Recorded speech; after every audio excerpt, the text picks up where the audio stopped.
जय श्री राधे दोस्तों, केपी की वाणी चैनल में आपका स्वागत है। माता रानी का आशीर्वाद पाने हेतु कमेंट में जय माता दी अवश्य लिखें। वहीं अगर आप महाकाल के भक्त हैं तो कमेंट में हर हर महादेव अवश्य लिखें। यकीन जानिए, माता रानी सग महादेव की कृपा आप पर और आपके पूरी परिवार पर अवश्य बरसेंगी और आप 100 परिवार स्वस्थ एवं सुखी रहेंगे। साथ ही आपकी सभी मनोकामनाएं माता रानी कृपा से अवश्य ही पूर्ण हो जाएंगे।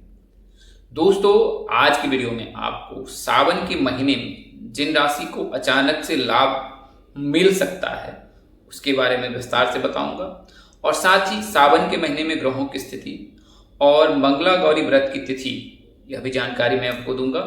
इसके अलावा सावन सोमवारी के बारे में भी बताऊंगा। तो कुल मिलाकर सावन के महीने में जो है अचानक से आपके विवाह के योग बन सकते हैं और कौन ग्रह इस प्रकार का संयोग बना रहा है इसके बारे में विस्तार से जानेंगे और इनमें आपकी भाग राशि भी शामिल हो सकती है। आइए वीडियो में आगे बढ़ने से सबसे पहले मैं आपको बता दूं कि अगर आपको अपने विवाह वर्ष की जानकारी प्राप्त करनी है कि आपकी शादी इस वर्ष हो सकती है या नहीं, या आगामी वर्ष में हो सकती है या नहीं, तो वन लाइनर आंसर के लिए आप जो है अपनी चंद्र राशि हमें कमेंट करें। हम आपको यह जानकारी देंगे कि आपके विवाह के योग हैं या नहीं इस वर्ष या आगामी वर्ष। इसके अलावा अगर आप अपने विवाह की संपूर्ण जानकारी प्राप्त करना चाहते हैं कि आपकी शादी कब होगी, कहाँ होगी, कैसे होगी, किससे होगी, किस दिशा में होगी, कितनी दूरी पर होगी, किस नाम अक्षर से होगी, किस राशि से करनी चाहिए, जीवन साथी का रंग, रूप, स्वरूप, स्वभाव और उनका करियर कैसा होगा, आपका करियर कैसा होगा, अगर आप कारोबार करना चाहते हैं तो क्या वह लाभदायक होगा, क्या आपके लिए जॉब सही है, परफेक्ट है, क्या आपके लिए बिजनेस सही है, अगर आप किस प्रेम प्रसंग में हैं, किसी से प्रेम प्रसंग में हैं और प्रेम विवाह करना चाहते हैं तो क्या माता पिता की सहमति मिलेगी, क्या पार्टनर के माता पिता की सहमति मिलेगी, क्या यह शुभ संयोग सावन के महीने में बनेगा, क्या आप परिणय सूत्र में बंधेंगे या बंधेंगे, इसके अलावा कुंडली में कितनी संतान होंगी, घर द्वार कैसा हो सकता है, आपके ससुर कैसे हो सकते हैं, कौन से नक्षत्र में आपका जन्म हुआ है और कौन सी महादशा आपकी कुंडली में चल रही है, प्रथम भाव से लेकर द्वादश भाव के मध्य ग्रहों की स्थिति क्या है और कौन से ग्रहों की दृष्टि आपके सभी भावों पर पड़ी है। तो ये तमाम तरह की जो जानकारी है अब आप केपी की वाणी से प्राप्त कर सकते हैं और इसके लिए मामूली शुल्क ली जाती है जिसे आप मेहनताना समझ सकते हैं। आप फोन कॉल्स के जरिए और व्हाट्सएप के जरिए संपर्क कर सकते हैं। वहीं अगर आप दूसरे विवाह की जानकारी प्राप्त करना चाहते हैं, कुंडली मिलान कराना चाहते हैं तो भी आप संपर्क कर सकते हैं। हम लोग आपको विस्तार पूर्वक जानकारी देंगे। अगर आप अपने बच्चे की जन्म कुंडली बनवाना चाहते हैं, बच्चे का नामकरण कराना चाहते हैं, बच्चे का भविष्य जानना चाहते हैं, बच्चे की सेहत की जानकारी प्राप्त करना, बच्चे के करियर कारोबार किस क्षेत्र में वह बेहतर कर सकता है वह जानकारी प्राप्त करना चाहते हैं तो भी आप संपर्क कर सकते हैं। हमारा संपर्क नंबर स्क्रीन पर दिए गए हैं, एक बार दोहरा देता हूँ, 8521835670 8521835670 स्क्रीन पर नंबर दिए गए हैं तो वहां पर आप संपर्क कर सकते हैं। आइए अब वीडियो में आगे बढ़ते हैं। तो सबसे पहले मैं आपको सावन के महीनों के जो है सावन महीने की जो है शुभ तिथियों के बारे में बता देता हूं।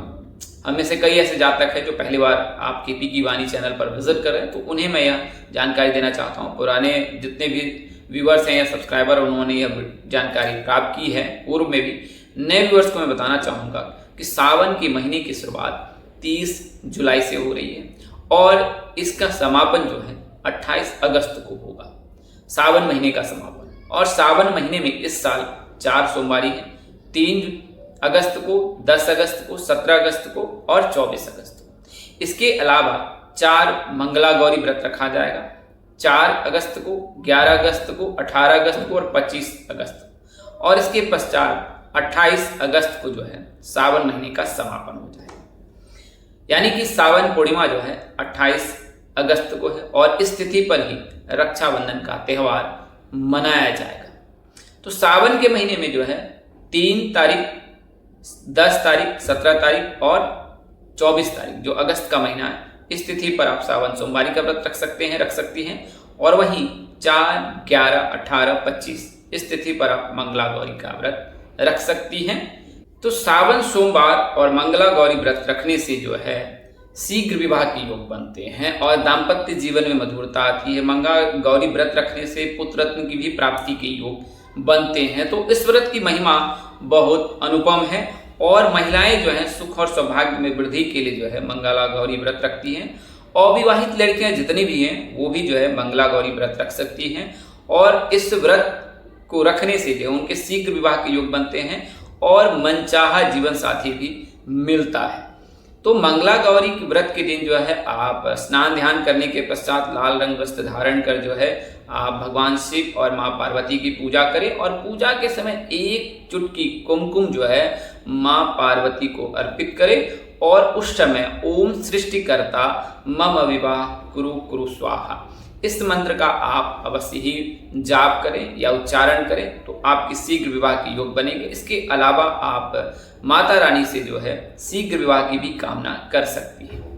तो मंगला गौरी व्रत जैसा मैंने आपको बताया है सावन के महीने में 4 है और सावन सोमवारी भी 4 है। आप अपनी शारीरिक स्थिति के अनुसार से अगर शारीरिक रूप से सक्षम है स्वस्थ हैं तो आप व्रत रख सकती हैं, अन्यथा अगर आप उस दिन महज पूजा भी कर दें और अपनी कामना उनके शिव शक्ति से करें तो आपकी मनोकामना अवश्य ही पूर्ण हो जाएगी। आइए अब वीडियो में आगे बढ़ते हैं। तो सावन की मैंने आपको जानकारी दी है, अब बात करते हैं कि कैसे अचानक से रिश्ते फिक्स हो सकते हैं। तो सर्वप्रथम मैं आपको 12 राशियों में बताता हूं कि किन किन राशि के जो आराध्य जो है वो भगवान शिव हैं। तो सर्वप्रथम कर्क राशि, कर्क राशि के जो राशि स्वामी है वो चंद्रमा है, आराध्य जो है आपके भगवान शिव हैं। इसके अलावा मकर राशि और कुंभ राशि इनके भी आराध्य जो है देवों के देव महादेव हैं और राशि स्वामी शनिदेव। वर्तमान समय में शनिदेव जो है वो मीन राशि में विराजमान है और आने वाले वर्ष में यानी कि साल 2027 में ये मीन राशि से निकलकर मेष राशि में गोचर कर जाएंगे।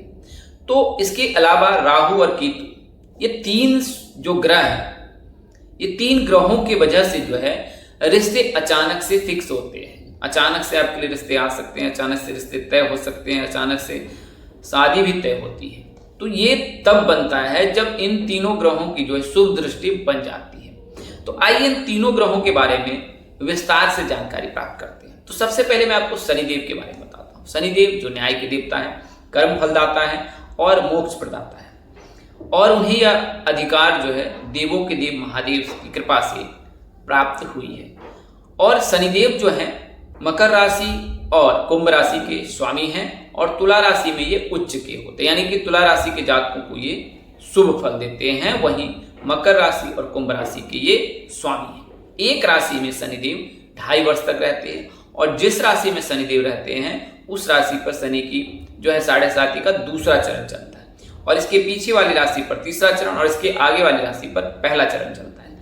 तो वर्तमान समय में जो है शनिदेव मीन राशि में विराजमान है। इस वजह से कुंभ राशि के जातकों पर 7.5 का अंतिम चरण और मेष राशि के जातकों पर पहला चरण चल रहा है। लेकिन आगामी वर्ष में जब शनिदेव मीन राशि से निकलकर मेष राशि में गोचर कर जाएंगे तो फिर कुंभ राशि के जातकों को 7.5 से मुक्ति मिल जाएगी, वहीं वृषभ राशि के जातकों पर 7.5 का पहला चरण शुरू हो जाएगा। इसके साथ ही मीन राशि के जातकों पर 7.5 का अंतिम चरण और मेष राशि के जातकों पर दूसरा चरण शुरू होगा और जिसके साथ ही सिंह राशि के जातकों और धनु राशि के जातकों को शनि की ढैया से मुक्ति मिल जाएगी। लेकिन कन्या राशि के जातक और मकर राशि के जो जातक है उन पर शनि की ढैया शुरू हो जाएगी। तो शनि की जो है कुछ इस प्रकार से स्थिति रहती है और शनिदेव वर्तमान समय में मीन राशि में विराजमान है। तो मीन राशि में शनिदेव विराजमान है और शनिदेव जो है कन्या राशि के विवाह भाव को देख रहे हैं, यानी कि सप्तम भाव को देख रहे हैं।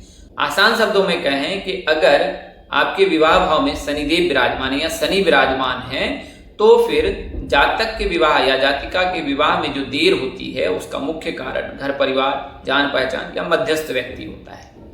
तो इस वजह से जो है शनिदेव के रहने पर विवाह में बाधा आती है, जातक में आध्यात्मिकता भी आने लगता है और इस वजह से जातक विवाह करने से मना कर देते हैं या कर देती है। आप में से कई ऐसे जातक देखे होंगे आपने जो विवाह के लिए तत्क्षण मना कर देते कि मुझे विवाह नहीं करना है। ऐसी स्थिति तब आती है जब मोक्ष प्रदाता विवाह भाव में विराजमान रहते हैं। तो शनि के रहने पर जो है अधिकतम 30 वर्ष के बाद और 35 वर्ष के बाद ही विवाह के योग बनते हैं। अगर कोई जातक शनि, उनके विवाह भाव में अगर शनि विराजमान है तो उनके विवाह के जो योग हैं वो 30 वर्ष के बाद या 35 वर्ष के बाद ही बनते हैं। तो शनि के रहने पर जान पहचान, मध्यस्थ व्यक्ति और घर परिवार के सदस्य के चलते ही विवाह में बाधा आती है। अब बात करते हैं दूसरे ग्रह की, यानी कि मायावी ग्रह राहु की। तो राहु जो है वो वक्री चाल चलते हैं। राहु जो है एक राशि में 1.5 वर्ष तक रहते हैं, यानी 1.5 साल तक रहते हैं, और उसके पश्चात वक्री चाल चलकर यानी उल्टी चाल चलकर पीछे वाली राशि में आ जाते हैं।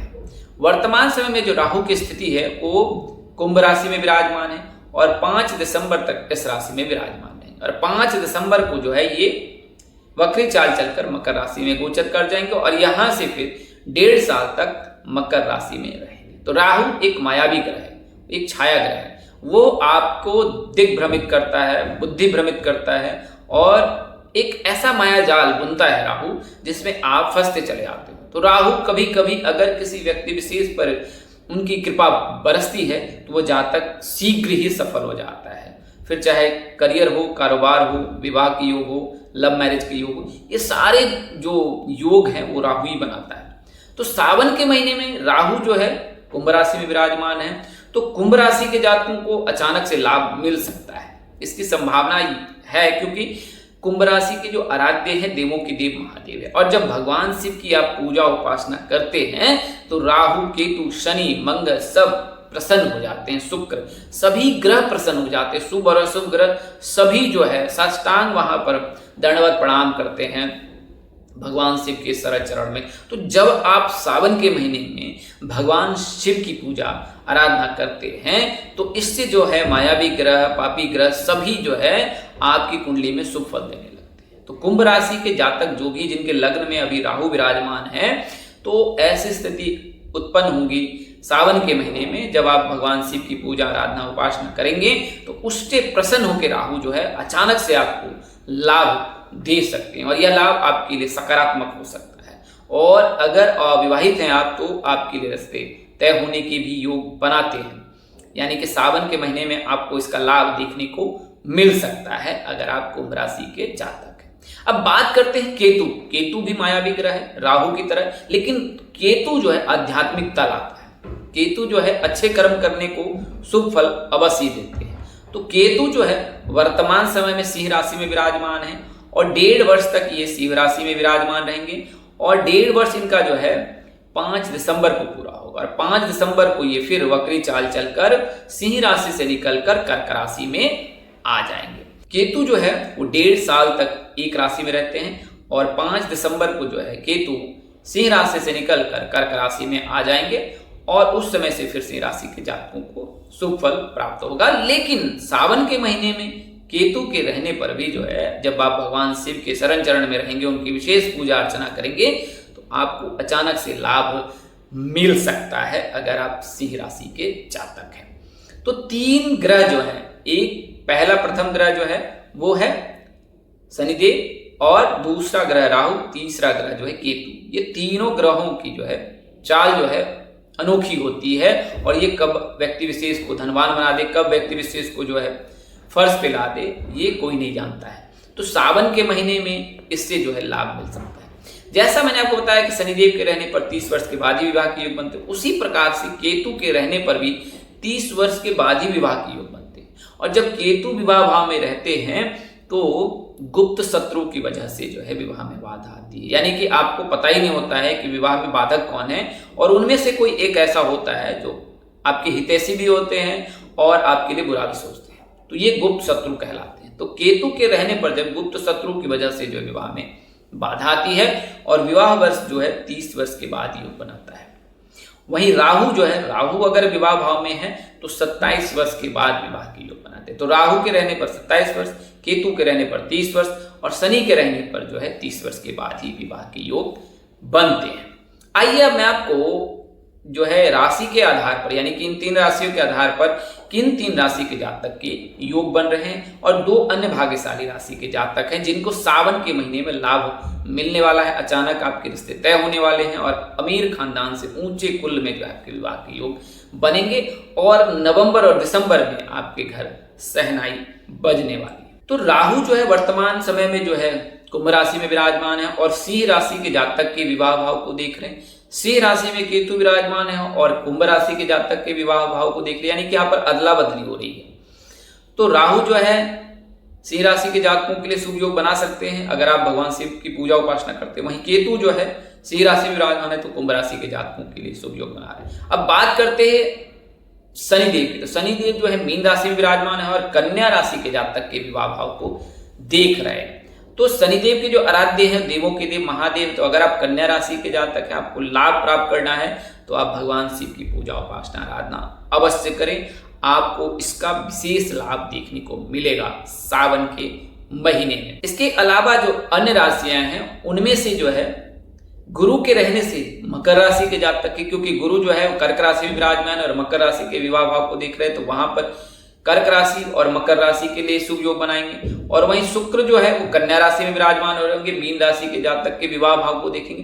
तो मीन राशि के जातक, कन्या राशि के जातक दोनों पर यहाँ पर वही मल्टीप्लाई हो रहा है, यानी कन्या राशि में शुक्र के गोचर से मीन राशि में और मीन राशि में शनि के विराजमान से जो है कन्या राशि के जातक के लिए शुभ योग बन रहा है। और वहीं कर्क राशि के लग्न में, यानी कि गुरु के गोचर से जो है मकर राशि और कर्क राशि दोनों ही राशि के जातक को लाभ मिलने वाला है। आइए इसके बारे में विस्तार से जान लेते हैं। तो सर्वप्रथम बात करते हैं दिशा की। तो कर्क राशि के जातक के उत्तर पश्चिम में, सिंह राशि के जातक के पूर्व दिशा में, कन्या राशि के जातक के उत्तर दिशा में, मकर राशि के जातक पश्चिम और दक्षिण दिशा में, कुंभ राशि के जातक के पश्चिम दिशा में और मीन राशि के जातक के उत्तर और पूर्व दिशा में विवाह की योग बनेंगे। यानी कि इन दिशाओं से ही आपके लिए रिश्ते आ सकते हैं सावन के महीने में। और यदि अगर रिश्ते लेकर आप इन दिशाओं में जाते हैं या इन दिशाओं में रिश्ते की तलाश करते हैं तो वो तलाश पूरी हो सकती है। अब बात करते हैं दूरी की। कर्क राशि के जातक जिनके राशि स्वामी चंद्रमा है, जिनके घर के आसपास विवाह की योग बन सकते हैं। वहीं बात करें सिंह राशि के जातक के, तो इनके घर से अधिकतम 90 किलोमीटर की दूरी हो सकती है। बात करें कन्या राशि के जातक की, तो 80 किलोमीटर अधिकतम दूरी हो सकती है इनके ससुराल की। बात करें अगर मकर राशि के जातक, इनके ससुराल की अधिकतम दूरी 200 किलोमीटर हो सकती है। ये जिला से दूसरे जिला में इनके विवाह होने के योग अधिक हैं। बात करें कुंभ राशि के जातक, तो इनके लिए भी जो है 90 किलोमीटर की दूरी हो सकती है। और बात करें अगर मीन राशि के जातक के, तो उनके लिए भी जो है 80 किलोमीटर की दूरी के योग बन रहे हैं, यानी कि आपका जो ससुराल है इतनी दूरी पर रह सकता है। बात करें अगर नाम अक्षर की, तो अगर आप बात करें कुंभ राशि के जातक की, तो मेष राशि के जातक और कुंभ राशि के जातक के साथ इनके परिणय सूत्र में बंधने की योग है। हालांकि अगर कर्क राशि के जातक या जातिका है तो मीन राशि के जातक के साथ आपकी कंपेटेबिलिटी अच्छी बैठती है। अब बात करते हैं सिंह राशि के जातक के, तो सिंह राशि के जो भी जातक, वृश्चिक राशि के जातक, मकर राशि के जातक, कर्क राशि के जातक और मीन राशि, ये मित्रवत राशि इनके, तो इनके साथ अगर इनका परिणय सूत्र में बनते हैं तो उत्तम होता है। तो कुंभ राशि के जातक, SG नाम के जातक और सिंह राशि के जो भी जातक हैं उनके लिए अगर प्रेम प्रसंग है तो M लेटर से भी विवाह के योग बनते हैं। तो SGM, और अगर राशि की बात करें तो मीन, कर्क और मकर, ये मित्रवत राशि है। बात करें कन्या राशि के जातक की, तो कर्क और कन्या, जो कन्या राशि के जो भी जातक या जातिका है, तो कर्क और मीन ये राशि जो है इनके विवाह के लिए उत्तम माने जाते हैं। इस राशि के जातक के साथ आप परिणय सूत्र में बंधे तो आपके लिए उत्तम रहेगा। और कन्या राशि के जो भी जातक हैं उनके ASDG नाम के जातक के साथ परिणय सूत्र में बंधने के योग रहते हैं, यानी कि मीन राशि के जातक, मेष राशि के जातक, कुंभ राशि के जातक के साथ इनके विवाह के योग रहते हैं। अब बात करते हैं मकर राशि के, तो मकर राशि के जातक, तुला राशि के जातक, कुंभ राशि के जातक और फिर मेष राशि के जातक, इन राशि के जातक के साथ इनके परिणय सूत्र में बंधने के योग बनते हैं। और वहीं कुंभ राशि के जातक, कुंभ राशि के जातक, कन्या राशि, तुला राशि और मेष राशि, इन राशि के जातक के साथ इनके विवाह के योग रहते हैं। और इनमें से ही किसी एक जातक के साथ आप परिणय सूत्र में बंधने वाले हैं या बंधने वाली। मीन राशि के जातक के लिए जो है कुंभ राशि के जातक, वृषभ राशि के जातक, ये जो है इनके लिए परफेक्ट होते हैं। इसके अलावा कन्या और तुला राशि के जातक भी इनके लिए उत्तम माने जाते हैं। इनके साथ आप परिणय सूत्र में बन सकते हैं या बन सकती हैं। अब बात करते हैं जीवन साथी के बारे में, वो किस सेक्टर से हो सकता है। तो कर्क राशि के जो भी जातक हैं उनके शिक्षा, स्वास्थ्य, बैंकिंग, इसके अलावा ज्योतिषी और न्याय, ये क्षेत्र इनके लिए जो है इनके जीवन साथी के होने के योग बन रहे हैं। यानी कि इन क्षेत्र से ही आपके जीवन साथी हो सकते हैं। शिक्षा से हो सकते हैं, बैंकिंग से हो सकते हैं, स्वास्थ्य से हो सकते हैं, एडमिनिस्ट्रेशन यानी जुडिशरी से हो सकते हैं, प्रशासन से हो सकते हैं, सरकारी या निजी क्षेत्र से वो हो सकते हैं। अब बात करते हैं सिंह राशि के। तो सिंह राशि के जो भी जातक होंगे उनके जो जीवन साथी होंगे उनका व्यवसाय भी हो सकता है। एडमिनिस्ट्रेशन सेक्शन से उनके होने के प्रबल योग बन रहे हैं। दो चीजें हैं, एडमिनिस्ट्रेशन और बिजनेस। इसके अलावा मैनेजमेंट और निजी कंपनी में कार्यरत होने के भी योग बन रहे हैं अगर सिंह राशि के जातक हैं। मकर राशि के जातकों का जीवन साथी सरकारी सेवा क्षेत्र से हो सकता है, तकनीकी क्षेत्र से हो सकता है, उद्योग से हो सकता है या फिर सहकारिता से हो सकता है। इसके अलावा जल, लोहा, पेट्रोलियम आदि पदार्थ के जो हैं इनका व्यापार हो सकता है या इनके परिवार में इन चीजों का व्यापार हो सकता है। मकर राशि के जो भी जातक हैं उनके जो जीवन साथी उनके इन क्षेत्रों में कार्यरत होने के योग हैं। बात करें कुंभ राशि के सूचना प्रौद्योगिकी, इसके अलावा शिक्षा या निजी कंपनी में कार्यरत होने के और साथ ही क्रिएटिविटी में यानी कि सॉफ्टवेयर डेवलपिंग में, इंजीनियरिंग सेक्टर में, इसके अलावा वर्तमान समय में जो है एआई से तकनीक से संबंधित इन क्षेत्रों में जो है आपके जीवन साथी होने के योग बन रहे हैं। और कुंभ राशि के जातक के लिए ये जो है जीवन साथी इन क्षेत्रों से हो सकते। बात करें मीन राशि के जातक की तो शिक्षा, चिकित्सा और इसके अलावा स्वास्थ्य सेवा इन क्षेत्रों से आपके जीवन साथी हो सकते हैं। इसके अलावा व्यक्तिगत उनमें ज्ञान हो सकता है, व्यक्तिगत ज्योतिष विद्या हो सकती है, वो कानून क्षेत्र से जुड़ा हो सकता है, वो वकालत कर सकता है, वो जज हो सकता है। इसके अलावा एडमिनिस्ट्रेशन प्रशासन में हो सकता है। तो ये सारे क्षेत्रों में जो है आपके जीवन साथी के कार्यरत होने के योग बन रहे हैं। तो दोस्तों आज के लिए इतना ही, अगले वीडियो में फिर मिलेंगे। और आज की जानकारी देने में अगर मुझसे कोई त्रुटि या गलती हो जाए तो कृपया मुझे क्षमा कर दीजिएगा। मेरी कोशिश आपको सत्य और सही जानकारी देने की रहती है। आज के लिए इतना ही, अगले वीडियो में फिर मिलेंगे। तब तक के लिए मुझे इजाजत दी। आप जहां रहें मस्त रहें, स्वस्थ रहें, व्यस्त रहें। माता रानी का असीम कृपा आप पर बरसती रहे। परम पिता परमेश्वर आपको सद्बुद्धि, सत्मार्ग और आगे बढ़ने की शक्ति दे। नमस्कार, जय श्री राधे दोस्तों, जय श्री कृष्णा, जय माता दी, जय वाहिगुरु, हर हर महादेव।